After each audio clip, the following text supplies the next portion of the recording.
Esta mañana quiero enseñar un pasaje sobre el tema que estudiamos en el campamento. ¿Alguien recuerda el tema del campamento de jóvenes? Era Maranata. La palabra es Maranata.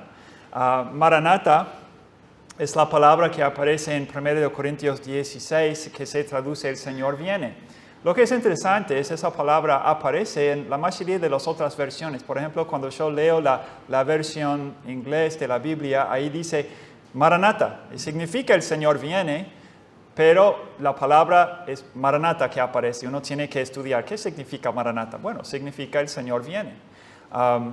Y en griego es así también la palabra Maranata. Entonces, Maranata, el Señor viene, es y ha sido la gran esperanza de los creyentes a lo largo de los siglos. El hecho de que el Señor viene, nuestro trabajo para Él y nuestra esperanza en Él no será en vano, que en algún momento va a premiar a los fieles, a pesar de las dificultades, las burlas tal vez que podamos sufrir, las tribulaciones que podemos pasar, siendo fieles al Señor. Maranata, el Señor viene y esto no será en vano.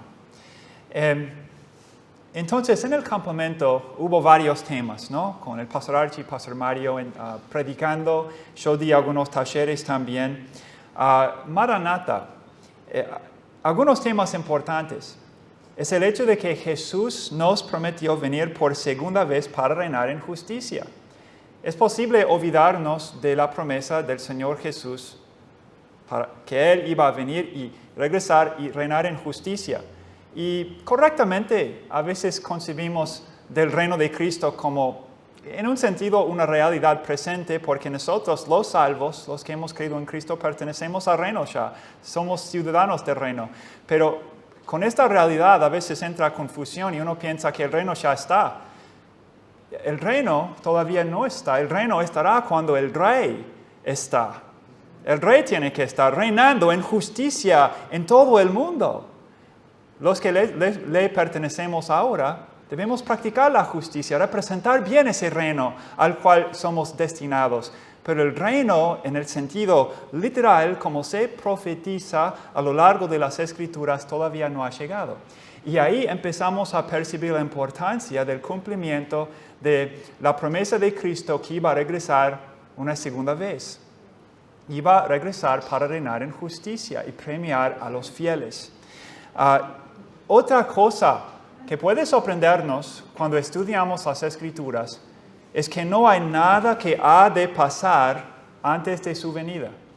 No hay nada que ha de pasar antes de su venida. Si alguien dice, ¿cuáles señales tienen que cumplirse antes que venga Cristo? Las señales se están cumpliendo y se cumplieron en ese sentido. Y Él puede venir en cualquier momento. Su venida será literal y corporal. Hay algunas sectas o denominaciones que creen que el Señor vino por medio de su Espíritu. Y es verdad que envió su Espíritu, prometió enviar el Consolador, y eso se cumplió el día del Pentecostés. Uno puede leer Hechos capítulo 2 y leer cuando el Espíritu Santo vino para morar en las personas por la primera vez en la historia humana. Y los que creen en Cristo, que creen su testimonio, que creen sus promesas, que creen que es el Hijo de Dios, el Espíritu Santo viene a morar en ellos para consolarnos, para abogar nuestra causa, para convencernos del pecado cuando hayamos cometido algún pecado, para que andemos en justicia.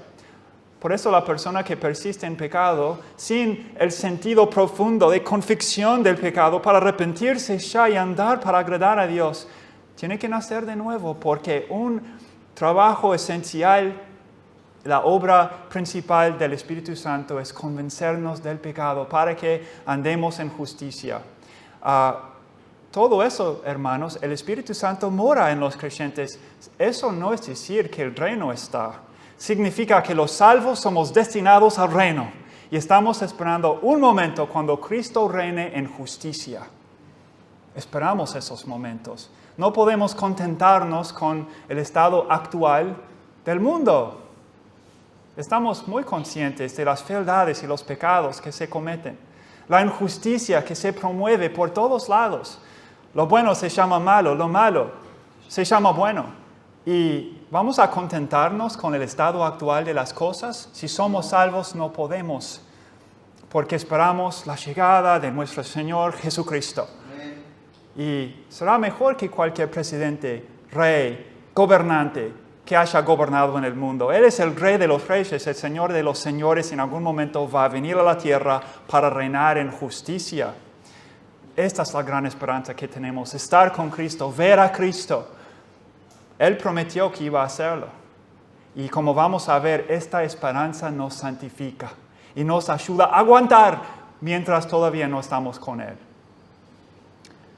Algo interesante sobre el reino, y tocamos estos temas en el campamento, los grandes, en otras palabras, los políticos, los príncipes, los reyes, en esos momentos, durante el reino de Cristo, los grandes serán los que le hayan servido a Cristo en su humildad y con linda disposición, en obediencia en estos momentos difíciles.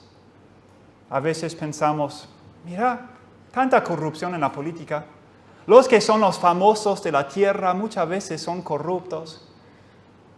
Nosotros tenemos que seguir el ejemplo de Cristo. Y aunque nadie nos reconozca, aunque nadie nos conozca, tenemos que servir a Él. Y su promesa es en algún momento, si tú le has agradado en estos tiempos difíciles, Él te exaltará. Hay varios versículos que dicen que en esos momentos, cuando venga Cristo, los siervos, los humildes, los que hasta han sido matados por su fe, reinarán con Cristo. Una promesa impresionante. Los grandes serán los siervos de Dios. Y ha demorado muchos años por amor de los que se salvarán. Muchas veces me pregunto, ¿y la demora no le parece demasiado? Porque los primeros creyentes, después de andar con Cristo, experimentar su ministerio milagroso, la pureza de sus palabras, la convicción que te traía al corazón, Él prometió regresar, y cuando Él murió y resucitó y ascendió al cielo, muchos de ellos pensaban, va a regresar en cualquier momento. Era verdad, pero demorar tanto. Aquí estamos en el siglo XXI, 2000 años después, y podemos preguntarnos, ¿por qué una demora tan larga? Ahora, una pregunta muy práctica, una cuestión muy práctica es, si el Señor hubiera venido hace 1500 años, ¿dónde estaríamos nosotros? No estaríamos, ¿verdad? Todavía no hubiéramos nacido. Y demora porque hay más gente, en ese sentido, va a escuchar el Evangelio, creer el Evangelio, y esa gente va a poblar su reino. En un sentido, en su demora, Cristo está poblando su reino. Y Pedro, el apóstol Pedro nos dice en 2 de Pedro 3:9, que el Señor no ha retardado cumplir con su promesa. Es paciente para con nosotros, no queriendo que ninguno perezca, sino que todos procedan al arrepentimiento. ¿Ha demorado? Impresionante ha demorado, pero lo hace porque algunos más se van a salvar. Amén. Algunos más van a nacer, van a creer y van a heredar este reino prometido desde el principio del tiempo. Hay estos temas, hermanos, que tocan el reino de Cristo, la promesa de que Él regrese, son entre los más preciosos que hay en las Escrituras. El reino de Cristo es el gran tema y también el que más se confunde. Y en el pasaje, en Lucas 17, vamos a leer esta mañana versículos 20 a 37 para observar 4 pistas de cómo y cuándo el Señor vendrá. 4 pistas de cómo y cuándo el Señor vendrá. La Biblia dice, ustedes pueden acompañarme ahí, ir a Lucas capítulo 17. La Biblia habla sobre, en los fines de los tiempos, muchos dirán, ¿dónde está la promesa de su venida? Todas las cosas continúan como siempre han continuado, ¿y dónde está la promesa? Estamos pasando días así. La Biblia dice que para el Señor, mil años es como un día es como 1000 años. Él creó el tiempo, Él entiende el tiempo tal como nosotros lo entendemos, sin embargo, Él trasciende el tiempo. Y si Él demorado y nos parece demasiado, para Él no es demasiado, es perfecto, Él sabe lo que hace. Y nosotros tenemos que confiar y seguir confiando. Jesús es fiel, va a cumplir en el momento correcto su promesa. Estamos en Lucas 17. El pasaje es un poco largo. Aquí el Señor habla con sus discípulos sobre algunas pistas de cómo y cuándo iba a venir. Ya vino al mundo la primera vez, ¿verdad? Pero él habla sobre la segunda venida en este pasaje. La segunda venida. Y en vez de leer todo el pasaje a la vez, vamos a ir paso a paso. Y luego trato de explicar un poco lo que estamos viendo. Lucas 17, vamos a leer versículos 20 a 21 para ver la primera pista, que es: el reino no viene con advertencia. Qué interesante. El reino no viene con advertencia. Vamos a leer estos versículos. Estamos en Lucas capítulo 17, versículo 20, dice: preguntado por los fariseos cuándo había de venir el reino de Dios, les respondió y dijo: el reino de Dios no vendrá con advertencia, ni dirán helo aquí o helo allí, porque he aquí, el reino de Dios está entre vosotros. El reino no viene con advertencia, he aquí, el reino está entre vosotros. Era difícil reconciliar la vida humilde de este rabí, que para muchos era un rabí famoso, pero un rabí, Jesucristo, maestro de las multitudes, ¿verdad?, con las profecías grandiosas mesiánicas. Por ejemplo, Daniel, en el Antiguo Testamento, cuando profetizó sobre la venida del Mesías, dice que he aquí yo vi viniendo con las nubes del cielo uno como un hijo del hombre, y se acercó a los ancianos del días. En otras palabras, iba a venir en algún momento desde el cielo, parece, uno como un hijo del hombre, parecer humano, será un ser humano, pero más que un ser humano, también será divino, porque viene ¿dónde? ¿De dónde? Del cielo. Y el hecho de que Jesús nació como un bebé humilde hizo que muchos pensaran que este no puede ser el Mesías. Todos sabemos de dónde vino este, pero se olvidaron de otras profecías. Hubo algunas sobre el Mesías viene del cielo, y hubo otras que dicen que el Mesías será humilde, nacerá y será menospreciado, despreciado por mucho, por su propio pueblo, hasta va a morir en Isaías 53 y va a resucitarse de entre los muertos. Era difícil para la gente reconciliar esto. Él vino, sí, conforme a las Escrituras. Miqueas 5 dice que iba a nacer en Belén el Mesías, y Jesús nació en Belén. Isaías 9 dice que iba a gobernar, en Isaías también dice que se llamará Immanuel, Dios con nosotros. Que Isaías 53 iba a morir y iba a servir a Dios y servir a su pueblo hasta morir en su lugar y hacerse sacrificio por los pecados. Ahora, si todo eso iba a cumplirse, ¿cómo podía también venir desde el cielo? Es porque, hermanos, en el Antiguo Testamento era un poco difícil entender las dos venidas. Iba a venir la primera vez para solucionar los pecados. Murió por los pecados. Cuando nosotros creemos en Cristo, que murió como sacrificio perfecto de Dios, siendo perfecto, se dispuso a llevar nuestros pecados en la cruz. Si realmente creemos eso, podemos ser salvos. Creer que se resucitó de entre los muertos, que ascendió al cielo, que va a regresar en algún momento. Si realmente creemos el Evangelio, podemos ser salvos. Vino la primera vez para cumplir este objetivo en nosotros, que escuchemos y creamos el Evangelio, que nosotros nos destinemos al reino glorioso de Cristo. Y prometió, junto con su primera venida, venir una segunda vez para reinar en justicia. Siendo el gran rey, Él era el gran rey durante su primera venida. Era el rey. No había cumplido todavía con todo su ministerio, pero el rey anduvo entre ellos.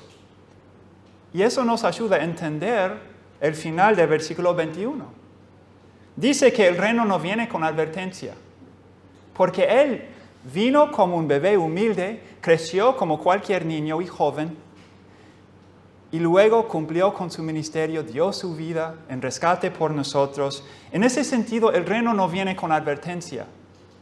Pero dice aquí, al final del versículo 21, El reino de Dios está entre vosotros. El reino en un sentido ya estuvo porque el rey estuvo. Entonces, cuando estudiamos la vida de Cristo, habrá algunas cosas difíciles de entender. El reino no estuvo porque Él tenía que morir primero y luego regresar una segunda vez, es cierto, pero lo que es cierto es que el rey estuvo entre ellos. Y desde aquí, a la luz de esto, el reino no viene con advertencia. He aquí el reino está entre vosotros. Ellos estaban mirando al rey, pero sin darse cuenta que este es el gran Mesías, que va a reinar en justicia sobre todo el mundo. Y en este sentido, el reino no viene con advertencia. Habla sobre las dos venidas de Jesucristo. Es la primera pista que tenemos acá. La segunda pista la vemos en versículos 22 a 24. Lucas 17, versículo 22 dice, y dijo a sus discípulos, tiempo vendrá cuando desearéis ver uno de los hijos del Hijo del Hombre y no lo veréis. Y os dirán, helo aquí, helo allí, no vayáis ni los sigáis, porque como el relámpago que al fulgurar resplandece desde un extremo del cielo hasta el otro, así también será el Hijo del Hombre en su día. La segunda pista en estos versículos es que los creyentes desearán ver a Cristo, pero tendrán que esperar. Dice que días vendrán cuando desearán ver uno de los días del Hijo del Hombre, cuando Jesús está ministrando, cuando Jesús es glorificado entre los suyos, y es más, Jesús es glorificado aún entre los que no son suyos, porque Él merece la gloria. Él merece su adoración, es el único justo que ha vivido y luchado contra el pecado, ganando contra el pecado, es el único. Todos los demás hemos fracasado y estamos destituidos de la gloria de Dios, precisamos de Cristo. Él es el único justo. Y dice que días vendrán cuando mis fieles, ustedes que me han seguido en mis tribulaciones, desearán ver uno de mis días y no lo verán. Jesús estaba preparando a sus discípulos a esperar y esperar y esperar y esperar. Los que hemos conocido a Cristo, hermanos, si realmente le pertenecemos, muy difícilmente no le vamos a extrañar. Todos tenemos padres, ¿verdad? Algunos venimos de padres, hogares muy fieles. Gracias a Dios por eso. Qué gran ventaja que tenemos. Si nosotros venimos de hogares cristianos. Pero muchas veces lo que pasa, voy a seguir nomás, hermanos, está bien. Voy a tratar de seguir nomás. Espero que me puedan escuchar. Muy bien. Muchos tenemos autoridades que nos han fallado. Algo que me ayudó mucho durante mi juventud, realmente enamorarme de Cristo, es ver su pureza, su dedicación, su fidelidad. La manera en que cuando alguien se acercó para debatir con Cristo, ¿verdad? Para avergonzar a Cristo, jamás pudieron, porque siempre tuvo la razón. Era justo en todas sus palabras, en todos sus hechos. Y hermanos y amigos, tal vez que no sean hermanos, Jesús es digno de nuestra confianza. Podemos confiar en Cristo. Y cuando ponemos nuestra confianza en alguien más, ¿qué debemos hacerlo? ¿Verdad? Los que nos aman en el Señor, los hermanos, los pastores que nos instruyen, debemos confiar en ellos, orar por ellos, amarlos y apoyarlos. A veces pasa que alguna autoridad que tenemos nos falla. Pero Jesús, hermanos, jamás nos fallará. Jesús jamás nos fallará. ¿Qué hace que nosotros lo extrañemos? ¿Quién no querrá estar con Cristo? ¿Quién no querrá ver a Cristo fiel, justo, amante de nuestras almas? El pastor bueno, el pastor perfecto. Hermanos, si hemos conocido, visto a Cristo, lo vamos a extrañar. Hasta llorar que Él venga. Porque el mundo no anda muy bien. El mundo no marcha muy bien. Y los que pertenecemos a Cristo lo vamos a extrañar. Y hermanos, 1 de Pedro, ustedes pueden escuchar, yo lo leo. En 1 de Pedro 1, 8 a 9, vemos que este deseo que tenemos de ver a Cristo es lo que nos santifica. Sin este deseo, hermanos, viviendo, ardiendo en nosotros, será muy difícil andar como Él anduvo. Será muy difícil vivir una vida separada del pecado. a menos que tengamos este deseo fuerte de ver a Cristo y estar con Cristo. En 1 de Pedro 1, versículo 8 dice, a quien amáis sin haberle visto, en quien creyendo, aunque ahora no lo veáis, os alegráis con gozo inefable y glorioso, obteniendo el fin de vuestra fe, que es la salvación de vuestras almas. ¿Qué dice aquí? Ustedes que han creído en Cristo, esto incluye a nosotros también, no lo hemos visto. Hubo muchos testigos oculares, hermanos, y por eso es una fe confiable.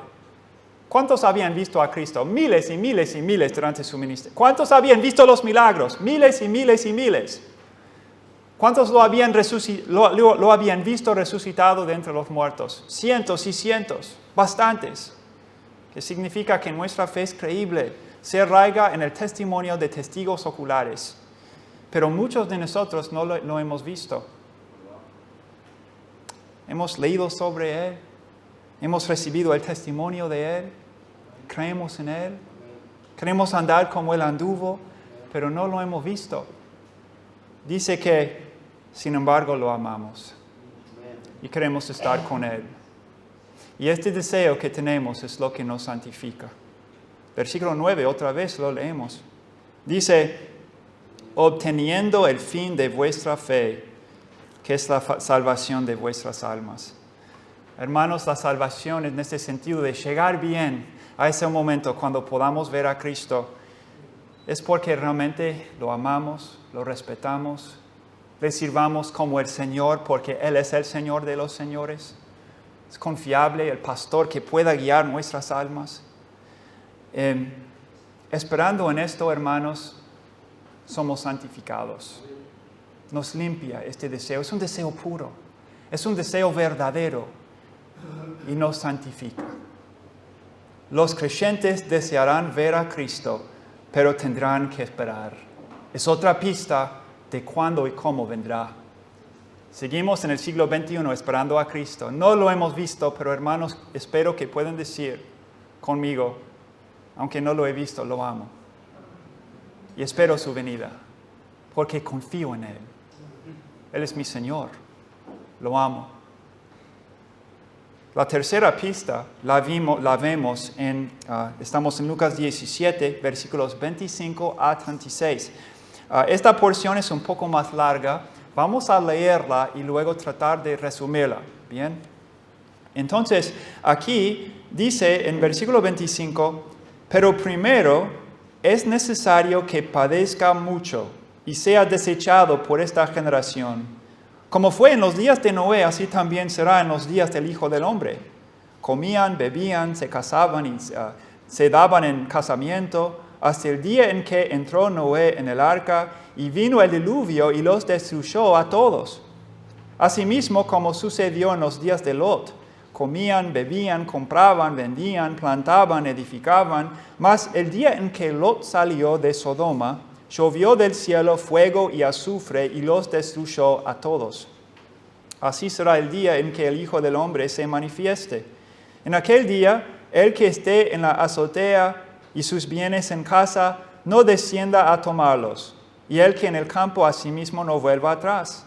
Acordaos de la mujer de Lot. Todo el que procure salvar su vida, la perderá, y todo el que la pierda, la salvará. Os digo que en aquella noche estarán dos en una cama. El uno será tomado y el otro será dejado. Dos mujeres estarán moliendo juntas. La una será tomada, la otra dejada. Dos estarán en el campo, el uno será tomado y el otro dejado.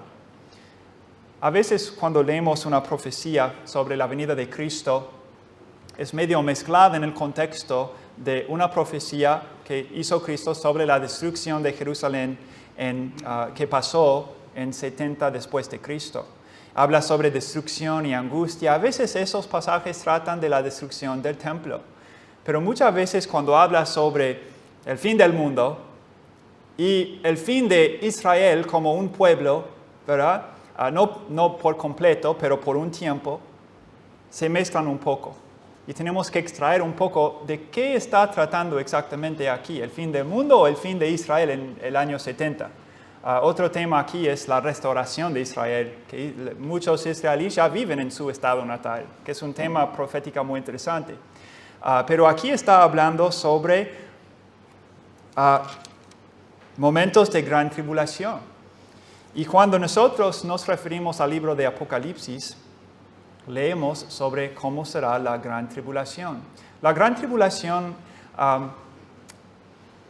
a veces se describe como tiempos de la ira de Dios, ira que caerá sobre todo el mundo. Y hay algún debate no doctrinal que a veces se tiene sobre si los creyentes estarán durante la gran tribulación, si los creyentes no estarán durante la gran tribulación. No podemos tratar todos estos detalles acá, ahora. Pero sí lo que podemos decir es que muchísimos versículos dicen que los creyentes no somos destinados a la ira. Y hay otras profecías que hablan sobre donde está Cristo, ahí irán los creyentes, ¿no? Y habla sobre en tiempos finales la gran tribulación ocurrirá aquí en la tierra a causa del pecado del hombre, por un corazón no arrepentido. Pero los que nos hemos arrepentido somos destinados a la ira. No, muchísimos versículos dicen que somos destinados a heredar la gracia y estar con Cristo. Por eso enseñamos que no debemos esperar pasar la gran tribulación. Lo decimos humildemente, porque la escatología, cosas que tienen que ver con el fin, a veces son un poco difíciles de entender y lo admitimos. Pero hermanos, no somos destinados a la ira, si estamos en Cristo de veras. Lo que vemos aquí, la tercera pista en estos versículos, es que el mundo, los que están fuera de Cristo, el mundo no deseará ver a Cristo, pero lo harán igual. El mundo no deseará experimentar la ira del Cordero. No querrán ver la evidencia innegable de que Él es el Rey de esta tierra. Y esta tierra fue creada para la justicia. Y Él va a reinar en justicia, va a juzgar a los pecadores no arrepentidos. Él lo va a hacer. El mundo no quiere escuchar este mensaje. Prefiere persistir en su pecado, ignorar a Cristo, no hacer caso al Espíritu Santo que nos convence de nuestro pecado. No quiere que escuchemos y creamos el Evangelio porque nos transforma. El mundo no querrá ver a Cristo, no desea ver a Cristo, pero lo van a ver. Porque Cristo viene. Cristo viene para los suyos y Cristo viene para juzgar al mundo no arrepentido. La Biblia dice que Jesús viene como ladrón. El mundo no lo espera. El mundo ha inventado cualquier excusa para negar su existencia, para negar su justicia, para negar sus promesas. Sin embargo, Él vendrá. Y Él vendrá inesperadamente. A pesar de todas las evidencias de su divinidad, de que las promesas se van a cumplir, a pesar de todos los testigos oculares que nos escribieron un registro confiable de quién es Cristo, de cómo son sus promesas, cómo y cuándo vendrá, a pesar de todo esto, el mundo lo niega. Romanos 14 dice que vivo yo, dice Jehová, que ante mí voy a tratar de citarlo. Todo, dice, se arrodillará, todo rodilla, y toda lengua confesará. Que significa que los que niegan, los que no quieren confesar, van a tener que hacerlo en algún momento. Los que no quieren arrodillarse delante del Señor, tendrán que hacerlo en algún momento. No desean, no importa. Tendrán que confesar ante Dios. Jesús es el Rey de los Reyes. Jesús es el Señor de los señores. Tendrán que hacerlo. Apocalipsis 1 dice que todo ojo le verá.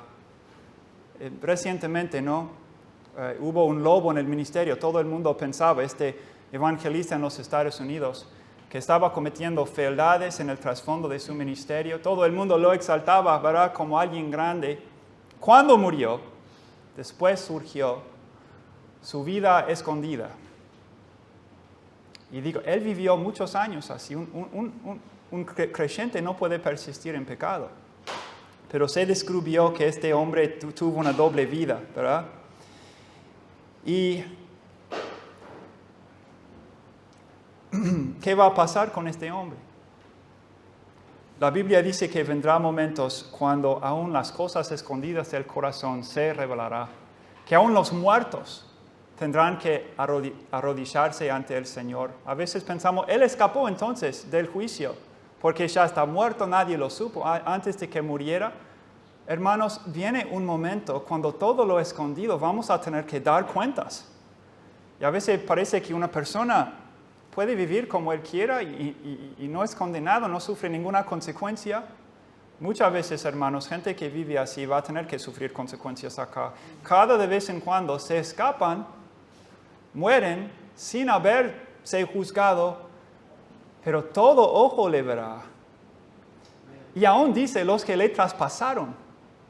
Los judíos y las personas que estaban ahí durante la crucifixión, que dijeron, vamos a matarle nomás. Si este realmente es el Mesías, ¿cómo decirlo? Bájese de la cruz y le creeremos, burlándose del Señor de los señores en la cruz. Aún los que le traspasaron van a ver su gloria y serán juzgados por Cristo. Vienen momentos, hermanos, de una resurrección de los justos. Si nosotros morimos antes de que venga Cristo, está bien, porque nos va a resucitar. Y la Biblia dice que aún los impíos, los muertos, van a ser resucitados. En Apocalipsis 21 y 22 leemos que después del reino de Cristo, 1000 años, ahí dice en Apocalipsis 20, que los muertos impíos se resucitarán y serán juzgados y echados al lago de fuego, dice. Entonces, a veces parece que alguien puede vivir y escaparse de tener que darse cuenta, pero hermanos, todo ojo le verá. Y la cuarta pista es que trata de lo que justo leímos, ¿no? Será en esos días finales, será como era antes del diluvio, será como era en los días de Lot, Sodoma y Gomorra. Y el versículo final acá resume lo que justo leímos. En versículo 37 dice, y respondiendo le dijeron, ¿dónde, Señor? Todo esto va a acontecer, ¿dónde, Señor? Él les dijo, donde estuviere el cuerpo, allí se juntarán también las águilas. No sé si en algún momento ustedes han estado afuera, tal vez manejando por la ruta, y se ven algunas águilas, ¿no?, circulándose, y están medio juntados. Y parece que, ¿por qué están circulando así en el aire? Medio detenidos ahí. Porque seguramente hay algún cadáver ahí por abajo, ¿verdad? En la tierra. Probablemente algún cadáver. Ahora, todos admiten que esta metáfora, esta parábola es difícil de entender, no es muy claro qué significa. Pero cómo viene, hermanos, como un resumen de lo que está enseñando. Tal como podemos notar que hay algún cadáver por ahí porque las águilas están circulando. La idea es que cuando estas señales se ven, cuando el pecado abunda en la tierra, es como si se juntaran las águilas y ahí está el cadáver. En otras palabras, cuando las señales de los tiempos están presentes, podremos saber de nuevo, recordarnos de nuevo que en cualquier momento el juicio viene. La gran esperanza de nosotros nos toca, estaremos con el Señor, pero el juicio también caerá sobre los no arrepentidos. Cuando estas señales están, es como identificar el cadáver, están por comer. ¿Cuáles eran los pecados más comunes en estos días de Noé, de Lot? Dice que será como fue en los días de Lot y de Noé. ¿Y qué pasó? Más que nada, hermanos, ahí en Génesis leemos que Dios juzgó al mundo por pecados sexuales. Habla así sobre violencia en la tierra, ¿verdad? Pero más que nada, Dios se enojó porque la gente no se controlaba sexualmente. A pesar de saber la voluntad de Dios, un hombre y una mujer juntos, un compromiso fuerte para poder criar una familia contenta. Y ser fiel a pesar de las dificultades y frustraciones que pueden surgir, porque puede haber muchos. Ser fiel. Seguir a Dios en vez de los apetitos sexuales y carnales. afirmarlos porque son buenos, pero no te desvíes a causa de ellos. Seguir a Dios, ser fiel a Dios. La gente no quiso en los días de Noé. No quiso. Prácticamente nadie seguía la ley de Dios. Y Dios envió el diluvio.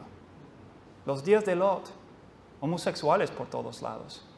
Yo sé que no es políticamente correcto hablar sobre el homosexualismo. Pero ¿por qué destruyó Dios esa ciudad? Desviación sexual, hermanos. La Biblia dice que hay ciertos precursores a este tipo de pecado.